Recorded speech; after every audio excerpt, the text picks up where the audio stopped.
Yaradıcı adam kimi ona hörmətim var. Yaradıcı adamların yaxşı ailə başçısı olması çətindir. Uşaqlarımın seçimi öz olub.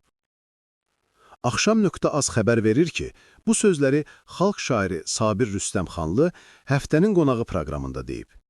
Rüstəmxanlı qızı Aydanla ailəli olan müğənni Elçin Cəfərovdan danışıb. O, qızı ilə müğənninin boşanması haqda suala belə reaksiya verib. Uşaqlarına baxırlar, əlaqələri var. Rəsmilik hər şeyi həll etmir. Heç nə deyə bilmərəm. İndiki uşaqların nə ayrılığı, nə birliyi bilinir. Rahat deyilsənsə, başqa cür olmur. Əsas bir yerdə olub, uşaqlar üçün problem yaratmaq deyil. Uşağın gələcəyini ziyan vuran münaqişə varsa, imtina etmək lazımdır. Hər bir ailənin əsas işi gözəl övlad yetişdirməkdir. Ailənin çiçəyi açılır, içindən meyvə çıxır.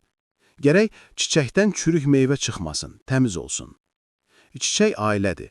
Orada tozlanma düz getmir, hava çirklidir, biri gedir, biri gəlir. Uşaqları olandan sonra övladlarımız bizi daha yaxşı başa düşür. Qeyd edək ki, Elçin və Aydan cütlüyünün Can adlı bir oğlu var. Onlar bir müddət əvvəl rəsmi boşanıblar.